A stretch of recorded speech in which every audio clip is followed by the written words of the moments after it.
All right. Well, good afternoon, everyone. Thank you for joining us for our next current noon webinar featuring Jacqueline Dennis from IIL. And the topic is hybrid, the future of project management.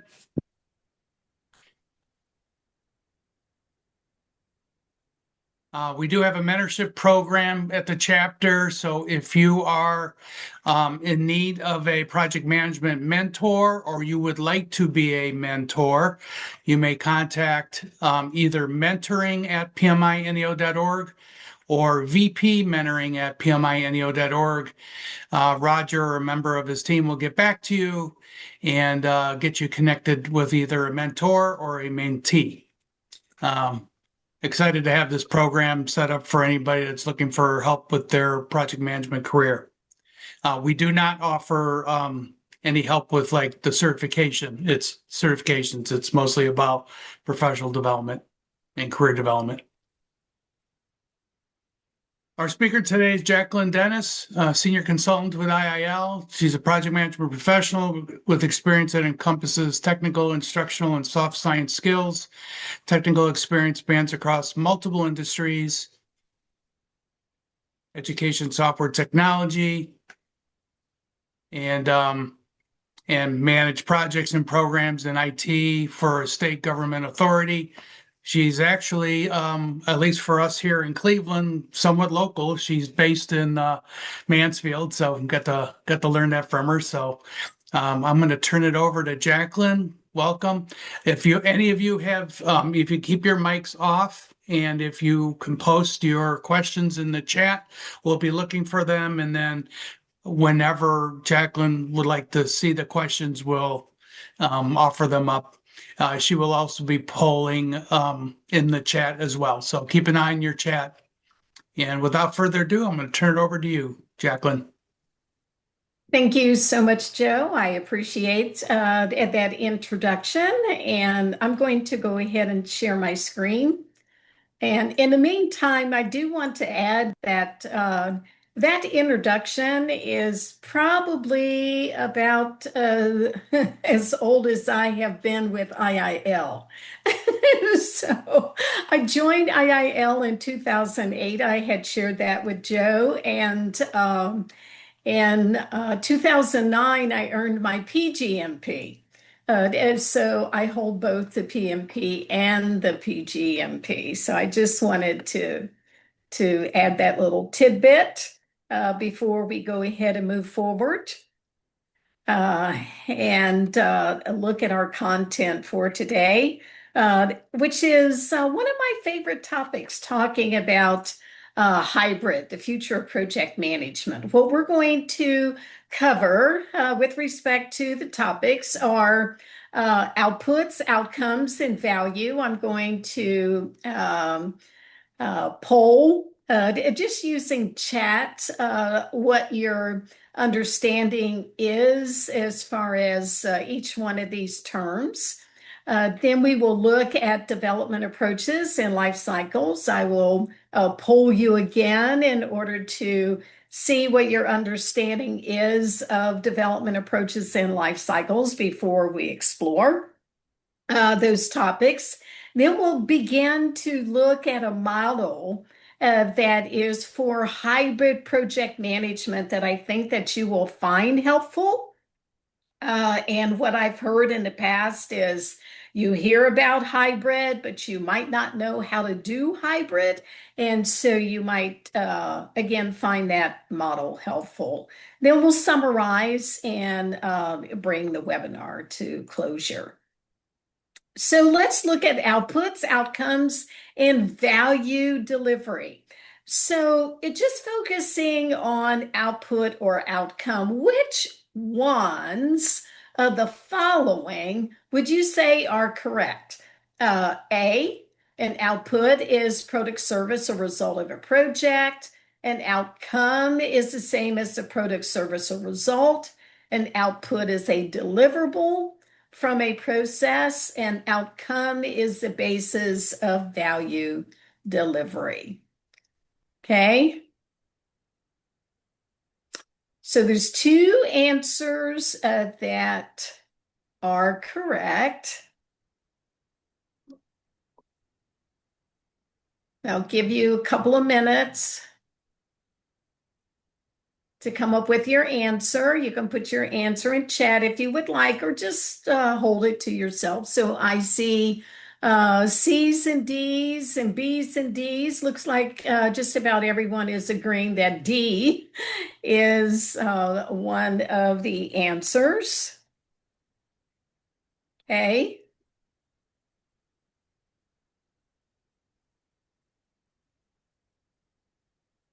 Wait till things slow down a little bit here, and it looks like we still have answers coming.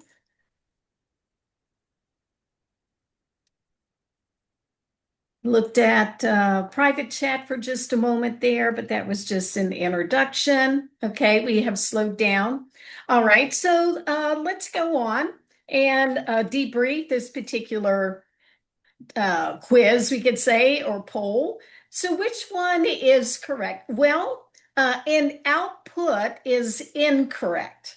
An outcome is the same as a product, service, or result, but an output is actually a deliverable.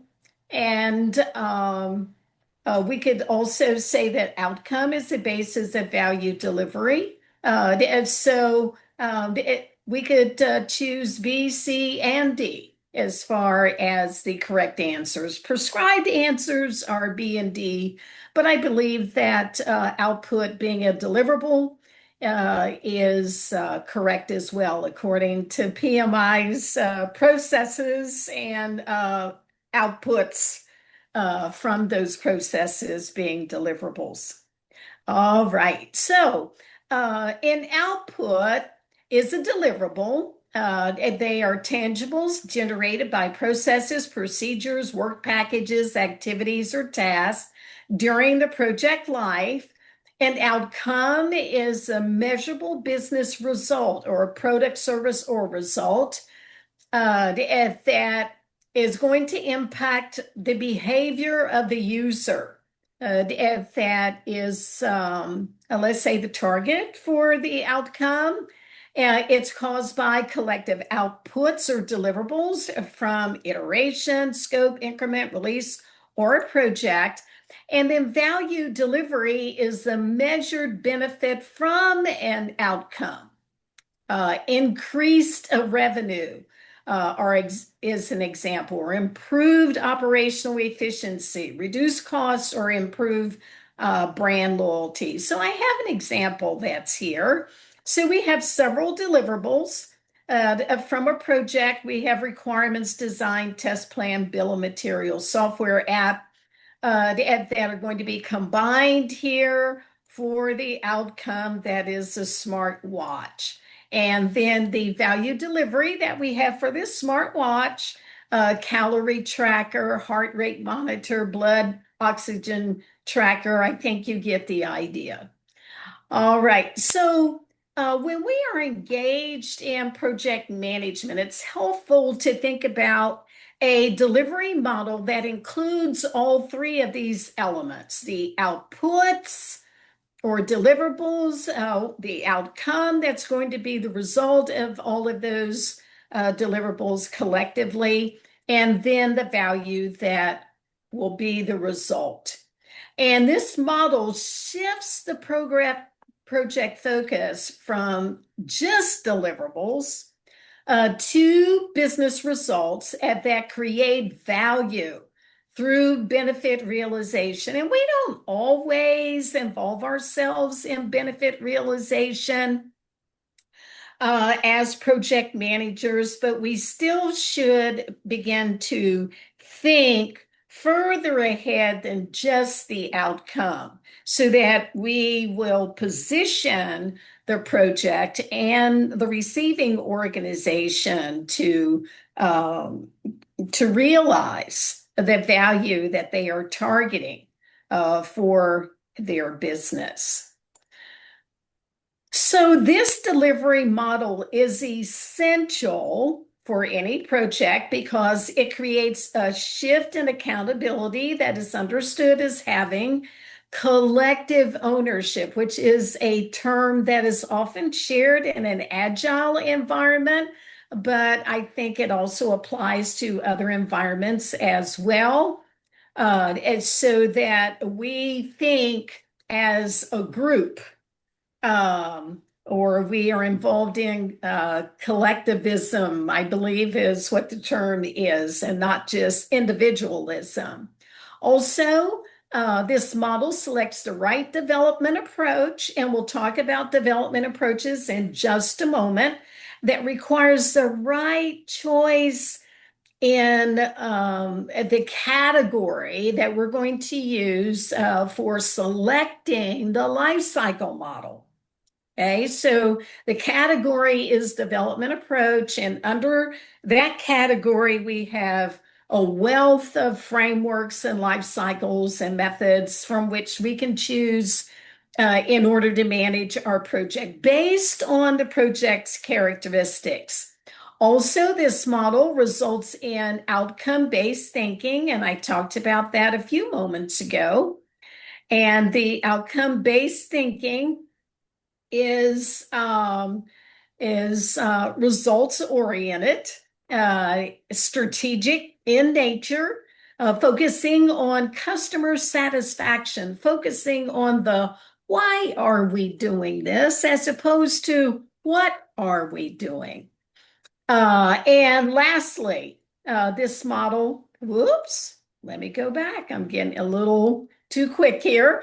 This model will enable us to select the right approach to ensure that the right choice in life cycles that brings about the correct cycle time, the correct cadence, feedback loops to achieve the desired outcome is the result. So it's time for another poll. And what I would like you to do is to respond to this question. Would you consider waterfall and Scrum development approaches or life cycle models? And there's only one answer for this one that is correct. Okay. So I have A coming from Colleen. I have A's that are following suit here. Aaron is saying, and Kathy and Dawn are saying C, both development approach and life cycle models. Okay, so I have, looks like only A's and C's here. Okay, so I'll give it a few more seconds before we look at the prescribed response that is supported by PMI, by the way. And we have life cycle models coming from Doug. Doug, I think you're the only B that is in the list. And actually, you should be proud of yourself because that is the correct response. So waterfall and Scrum are life cycle models, or we could call Scrum a framework or method. Oftentimes when we talk about agile, we align it with method or framework as opposed to life cycle. But in general, they are life cycles. They are not development approaches, nor are they both. Okay. So we'll see that in just a moment. So according to PMI, a development approach is a method used to create and evolve a project outcome during a project life cycle. A development approach includes three categories. Your predictive that we see here, your adaptive that we see on the other end of the continuum, and then we see hybrid. And as we move from left to right, we can see that we increase the ability to iterate and to divide the scope up into increments. Okay. That's what we mean by incremental. We're dividing it up and able to deliver something to our customer that they can possibly use. So the predictive approach is commonly used for projects in highly regulated environments and deliver large scale physical assets. Your adaptive is more suited for complex projects that are digital or for software development. That's where it was born back in the 80s, is in software development. And the adaptive approach is subdivided into three subcategories: iterative, and I'll explain these in just a moment, incremental, and agile. And then lastly, we have hybrid. And hybrid, which has become probably the most popular development approach today. It offers flexibility in combining predictive with adaptive based on the context or the characteristics of the life cycle, or of the, better said, of the project. So predictive is frequently called waterfall, but waterfall is a life cycle, as we learned a few moments ago. It's not a development approach. Predictive is organized in linear sequential phases where scope, time, and cost are determined early when we're planning way up front. Emphasis is placed on thorough planning and clear milestones. Requirements are refined up front. And that word refined is very important. So this is why predictive sometimes gets a bad rap. And that is because the requirements are clear, generally about 90% clear, there's less likelihood of change. But not changing or having less likelihood is not necessarily a bad thing. But it doesn't mean that we don't change. It just means that we're less likely to change because of that refinement. Outputs are developed once in assigned phases. Outcomes are completed in a single cadence. So we just go through the life cycle once, as opposed to multiple times like we have for adaptive. And that single cadence is at the end of the project life cycle. Often, value delivery is after the project completes, but sometimes months or years after the project completes. And so we have this example that's coming from PMI's Agile Practice Guide. And I just recently saw, if I'm not mistaken, that many of these figures that I'm going to share with you that have come from the Agile Practice Guide are now in the 8th edition of the PMBOK Guide. So this is the way that predictive looks in a stylized fashion. So we have predictive life cycles that correspond to the predictive development approach, pure waterfall, where our phases don't overlap, practical waterfall, where they do overlap, and then the V model. For the adaptive development approach, where we have our three different subcategories, we have iterative and incremental types of features in our life cycle models that are suited to evolving requirements. So this is where we have high probability of change. And I believe that the percentage of refinement, as opposed to 90% for predictive, we're looking at 25% to start out for our adaptive. So this is why adaptive works so well, because there's such a high degree of a lack of clarity when you're using agile. at least from the very start. Requirements are subject to a high level of uncertainty and volatility because we don't have that refinement. Outputs are developed in multiple or periodic iterations.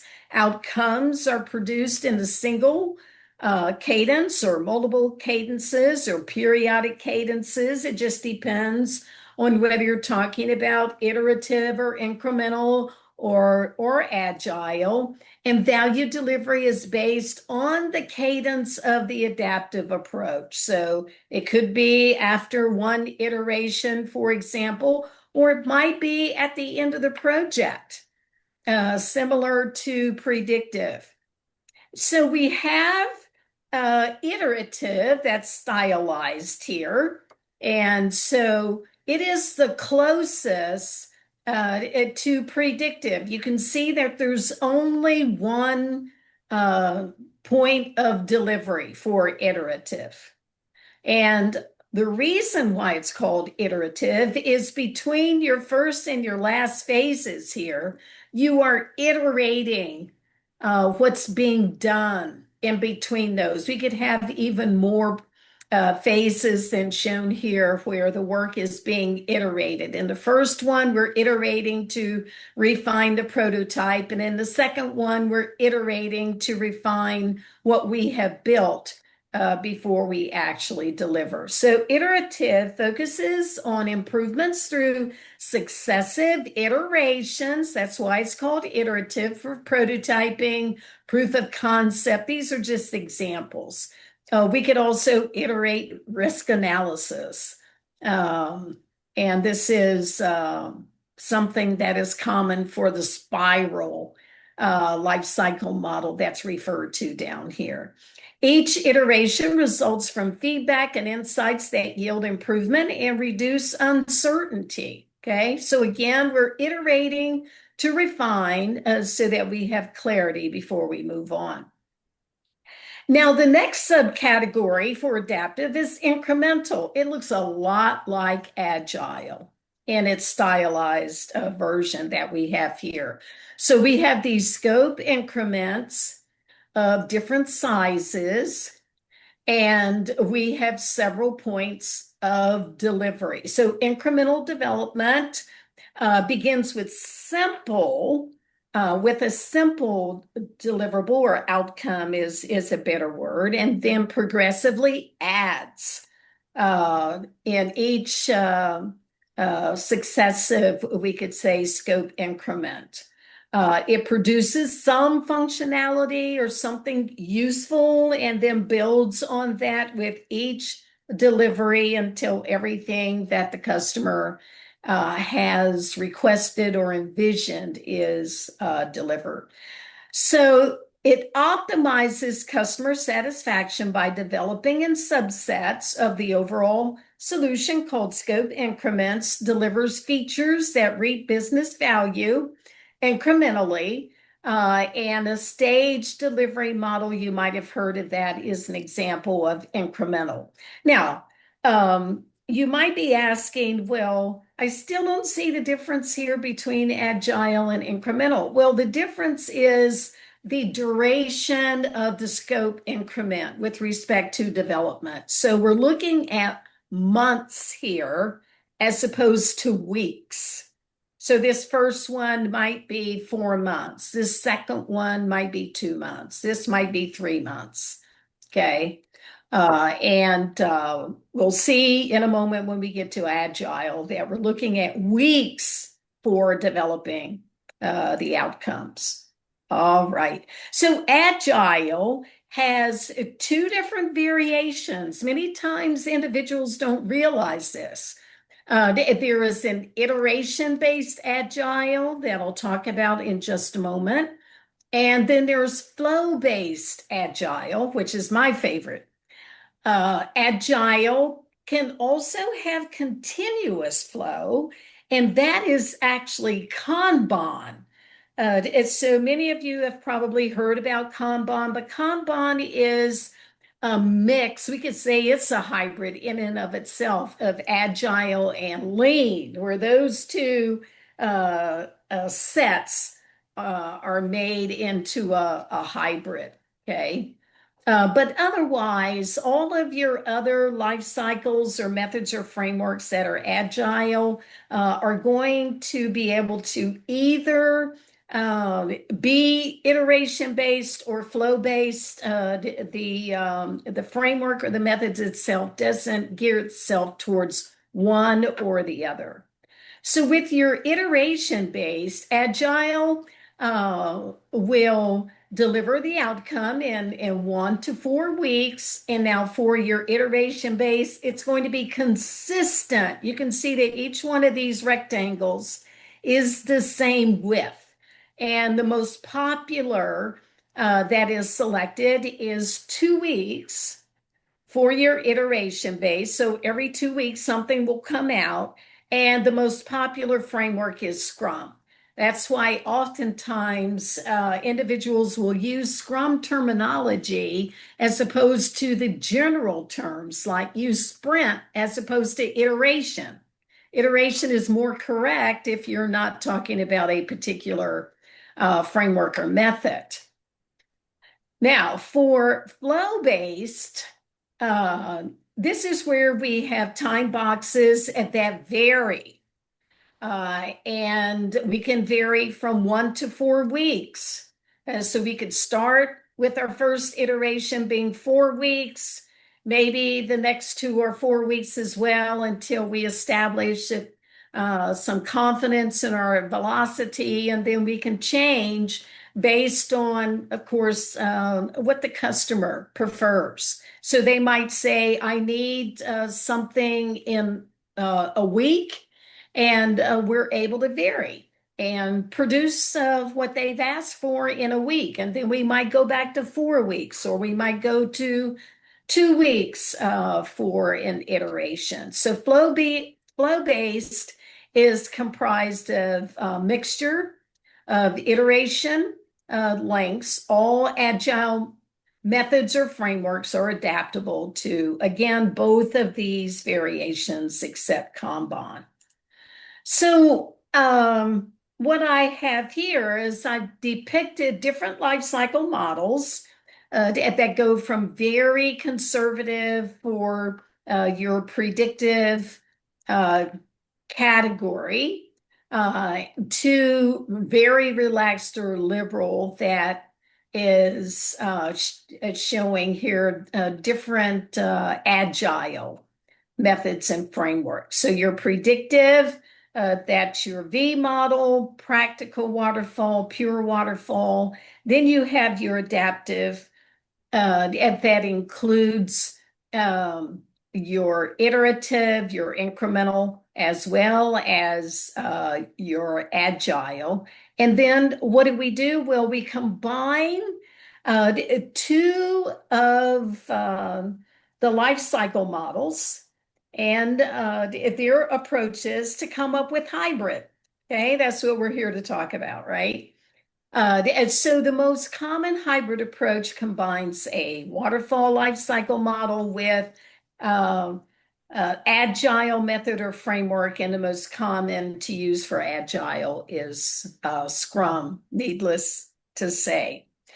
So for hybrid project management, the first thing I think in being certain that we're going the right way with respect to our approach is to use the suitability filter. This particular tool has been referenced in the Agile Practice Guide since its publication back in 2017. And it helps to determine the development approach based on the project, that assesses whether the project scope is going to be subject to high rates of change or high probability of refinement, your team size and level of experience that's needed for the approach, and also organization culture that will assess the level of support or buy-in for the development approach. So what I'm going to do here is I'm going to share with you The suitability filter that is found on PMI's website. If you go to projectmanagement.com, Agile suitability filter, or just put in suitability filter, it will take you to projectmanagement.com that's owned by PMI and this filter. Okay. So what we have here is in the center, we have a circle. And I'm going to have in mind a call center as our project that's going to be hybrid ultimately. Okay. So our call center a call center project is going to do everything from deliver the platform, office furniture, put down carpet, paint walls, to develop a call center application, we can say that's customized. And so we've got software as well as physical assets. And you can join with me in chat if you don't mind to respond to some of the things that uh, or some of the questions that might be asked here. So the first question is, will the team have daily direct access? And this is to the customer. And in an agile environment, having direct access to your product owner, that would be a definite yes. So for the predictive part of our project, maybe not so much. So let's just say partial. Okay, so you can see how at that particular point at 12 o'clock, it will take us up into the hybrid space that is a light blue color. Uh, and then you go to the next one. Does the sponsor buy into Agile? And if you are in an organization that supports both your agile and your predictive, then you probably will be somewhere between yes and probably. Okay.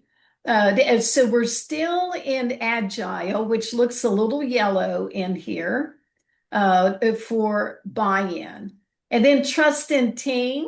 The business has confidence in the team understanding their vision. And if your answer is definitely high there, then we can leave it where it is. Team can make local decisions. We'll say probably. So we're up into the hybrid area. And we can continue to use this suitability filter to answer each one of these questions. I'm just going to quickly move these so that you can see the result of the radar diagram. And in looking at where most of the points are, then you would be pretty confident in choosing hybrid as your approach. And then the next thing that you would want to do, of course, is to say, okay, for the predictive portion, we're all comfortable with waterfall. For agile. We have team members that, and thank you, Joe, for putting that link in chat. So after this, then the next thing that we want to do is we want to look at a model that will help us with hybrids. So this is the model that I referred to earlier. It's a four-square model. And assuming that our suitability filter says you want to use hybrid, okay, then this model will help with the four different quadrants. And we'll see in a moment how they work. So Let me describe them first of all. So we have our project analysis. This is based on the results of the suitability filter to gain a little bit of insight into the approach we should be using. Deliverables has to do with categorizing outputs and outcomes as adaptive or predictive. So software for a call center definitely is going to be adaptive. Office furniture, laying carpet, that's predictive. Okay. Workflow is for sequencing and scheduling outputs and outcomes, and governance model has to do with ensuring that value delivery is based on a guidance and oversight framework that's in place. And in many organizations, you will have a PMO that will serve as governance or oversight. You might have portfolio management. If you're part of a program, you have a program manager, and you might even have a governance board or a steering committee that will give sufficient oversight. All right, so for product analysis, this is where we will plan for the change that will bring about a new way of working. This is actually describing change management. So we're not going to go with the current way of working, which might be an outsourced call center, but go with a new way of working that is an internal call center. So the change management will address how the project outcome will result in new behaviors, new roles, new responsibilities, that sort of thing. Project analysis also determines how much innovation might be needed for this outcome, identifies the level of requirements, uncertainty, or volatility that might require us to especially from the software perspective, to refine and refine again using our backlog and the expertise that we have for Agile to gain the clarity that is needed for the outcome. All right, so that's project analysis. Next, we have deliverables. So deliverables are listed here. I'm not going to go through every one of them, but we need to identify them in a hybrid approach. And what I've done here is I have two different columns. So the leftmost column are primarily predictive in orientation, where we have a project management plan that's comprehensive, our product roadmap, a release plan. Yes, we can have a release plan for predictive as well as adaptive. Requirements, design that are pretty comprehensive in a work breakdown structure. And then on the right, we have our backlog, product backlog.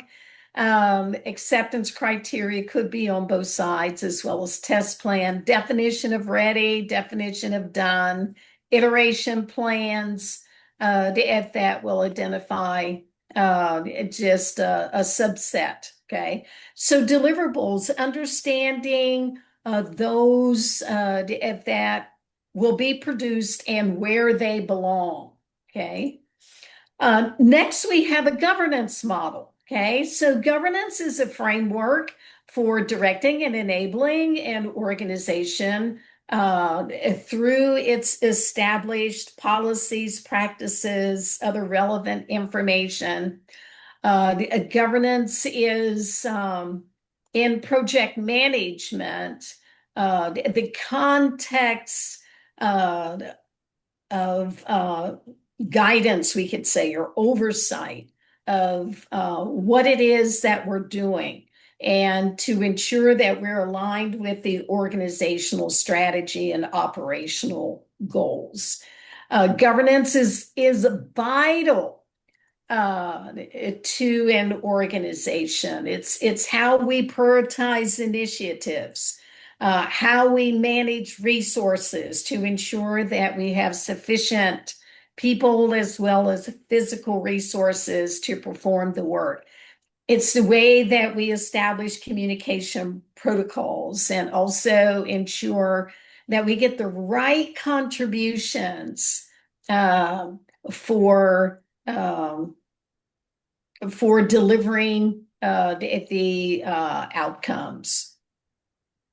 All right, so a governing body includes key stakeholders such as project sponsor, who provides oversight and makes decisions. And this particular framework that's shown here could address standalone projects or projects as a program component.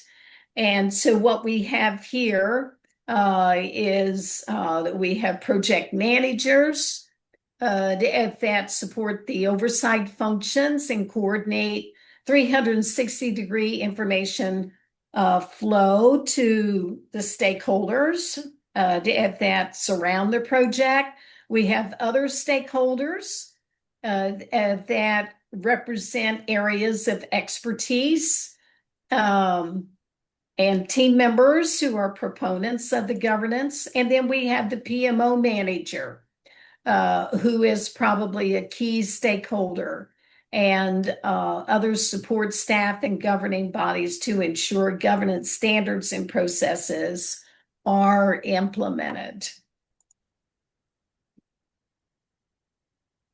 So predictive governance consideration that we have for hybrid includes oversight from a board or committee, centralized decision making.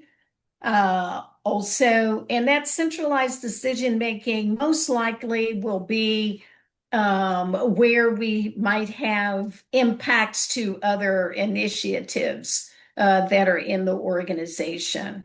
Project manager is central to accountability for the project.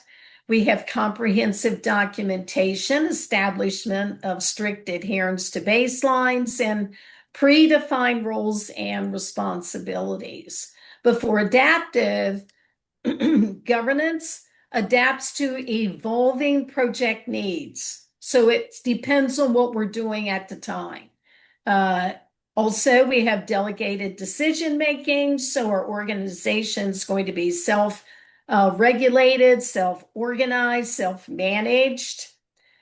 We have lightweight artifacts like backlogs, for example. It's going to be change driven because we have a lot of uncertainty, as I talked about before, with respect to requirements. And we have distributed roles and responsibilities and shared roles. Again, collective ownership comes to mind, where individuals might actually change from one role to another depending on the iteration that they're in. So predictive and adaptive project governance affects how the project is managed and how it provides guidance and oversight. It enables us to improve opportunities for meeting the business needs and project success. So lastly, we're going to talk about workflow as it relates to this model. Workflow is comprised of a series of steps or processes that are logically connected to achieve a specific outcome. And we have a few examples, or I have a few examples that I'm going to share with you of hybrid workflows that might give you some idea of how you might want to structure your project. Workflows and project management manage activity cohesiveness, for example, having your requirements gathering, then design, development, testing, demos, and deployment. But the way these work will depend on the characteristics of your project. So here we have one example.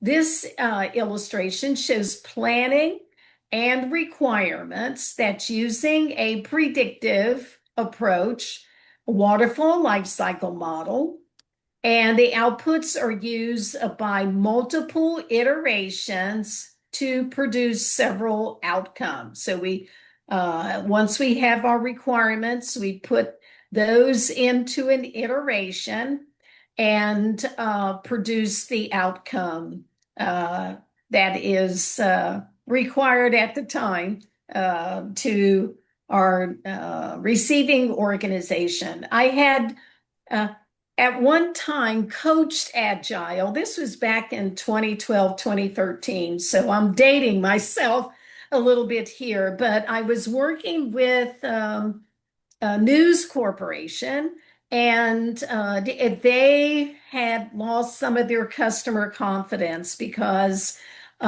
they were trying to get everything into an iteration.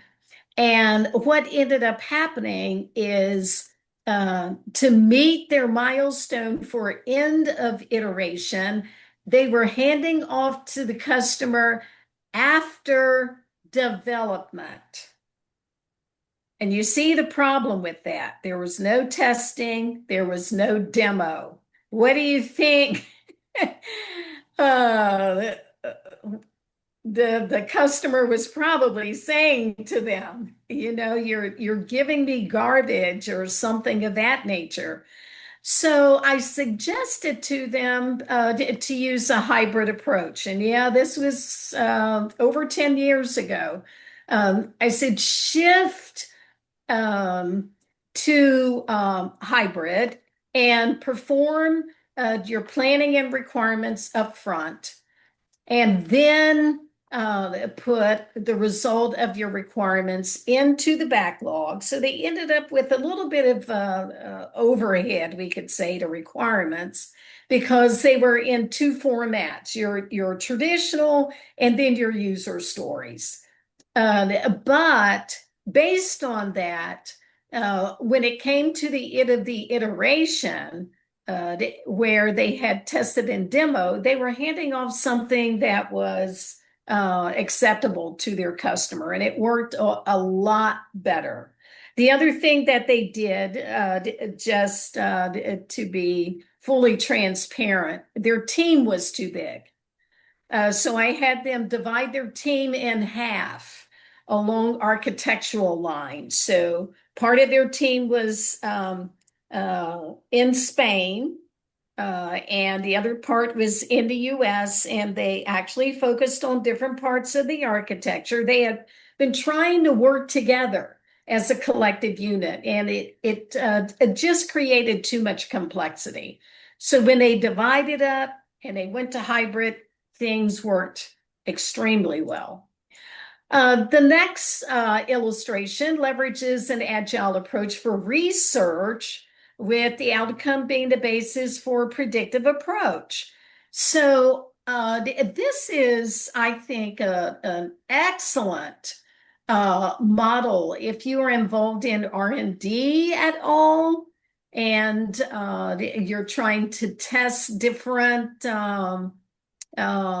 options for your customer. Years ago, I worked in R&D, and we actually did this to some degree, where we were working on a project, and we were testing different voices so that we could choose the right voice when the customer needed to hear a voice.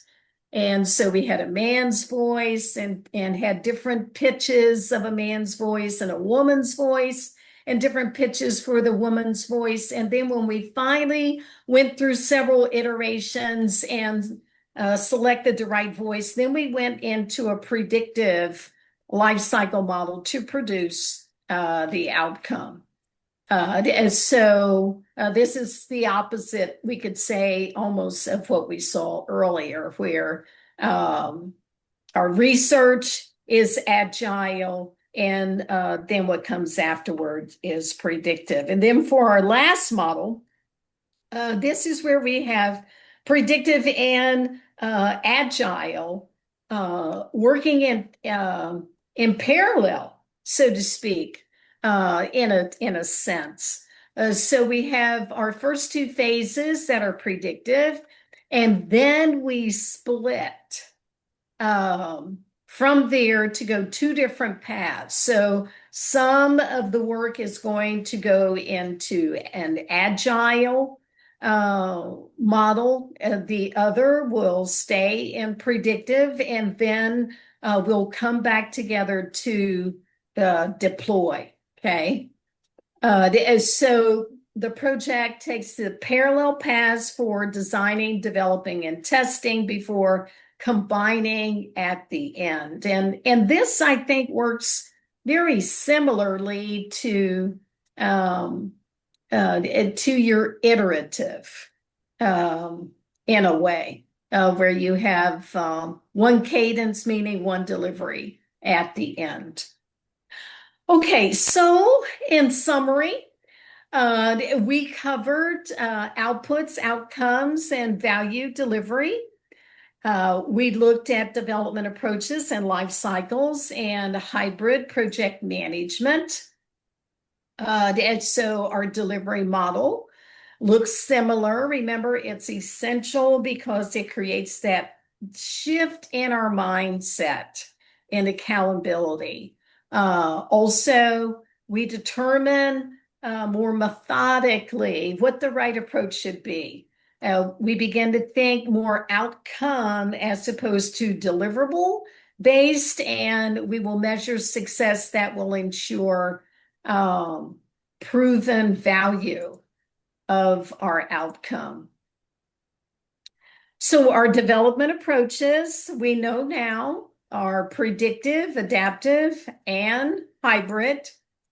Once we determine that hybrid is the way to go, we can use this hybrid project management model that has the four different quadrants for performing a project analysis, also reviewing deliverables, to categorize and develop those that are predictive and those that are adaptive, for determining the workflow to accommodate the schedule and sequence, and then lastly, for establishing the governance model for ensuring delivery. I have a very brief video that I'm going to share with you next, and then we might have a few minutes for questions. All right, so here we go.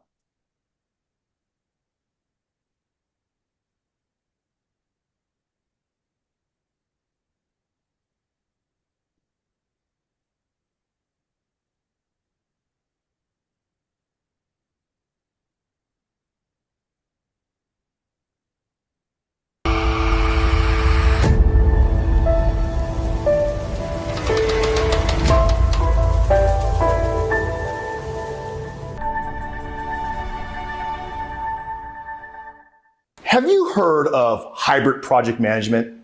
I know it sounds, it'd be complex and confusing, but I promise it's not. In fact, it can help you and your team get projects across the finish line with even more efficiency and effectively.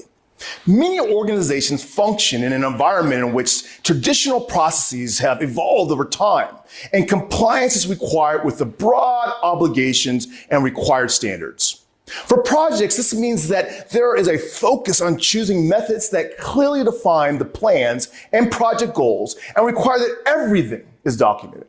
Or methods are prescribed by an external source, such as a regulatory authority. However, times they're changing. Combining traditional methods for some of the sub-projects with elements of the agile methodology, such as Scrum, lets organizations take advantage of the best of both worlds in order to find the solution best suited to projects' individual needs. This can enhance the project's benefits by achieving better results, reaching goals faster, and minimizing expenses. Do I have your attention? I thought I might. Let's break down the hybrid project management thing a bit. The term hybrid is key to understanding this concept. As the Merriam-Webster dictionary explains, that hybrid means having or produced by a combination of two or more distinct elements. So with hybrid project management, you're essentially taking two or more different project management methodologies and combining them to create an entirely new method. So you're probably wondering, well, what different methodologies can be combined? There are numerous possibilities that include, but aren't limited to, Six Sigma, Agile project management, critical path method, critical chain project management, outcome mapping, and waterfall project management. In theory, hybrid project management means you could take any formal methodology, combine it with another one. But why bother smushing different methodologies together?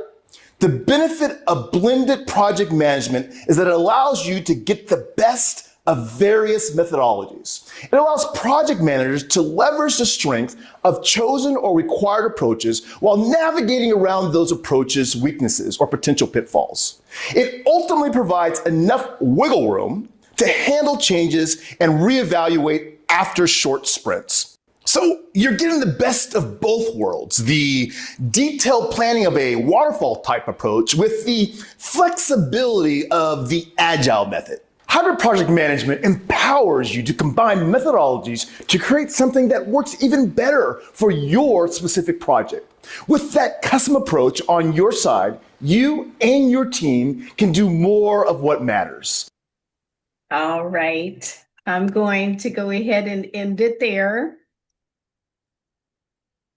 So I want to thank you for being here. I wouldn't be here if you weren't here. And I'll turn it over back to you, Joe. Thank you very much. That was great. I appreciate you taking the time to go through that with us today. I will just show one slide. We only have a minute. I will send out the video recording and the PDUs for those of you that have certifications this weekend. I'll put the PDU slide up on the screen here. 1 second. And while I'm doing that, I want to remind everybody that we have some really cool programs coming up. This one was great. We have June 2nd, we have a program meeting at Baldwin Wallace with a great speaker. June 17th, we have another noon webinar. On June 24th, we have our project professional development day at the Natural History Museum. So three great speakers at the Natural History Museum on June 24th. Please visit our website to register. We also have a Guardians game on August 5th if you just want to come out and enjoy yourself. I know Dominic's outreach membership team is planning a lot of fun events too. I don't have them all memorized, but please go to our website, PMINEO.org, and register. And we'd love to see you again at a meeting in the future. And again, thank you very much, Jacqueline. Wonderful presentation. Appreciate you taking the time with us today. Thank you once again. Bye now. All right. Take care. Thanks, everyone. Have a great day.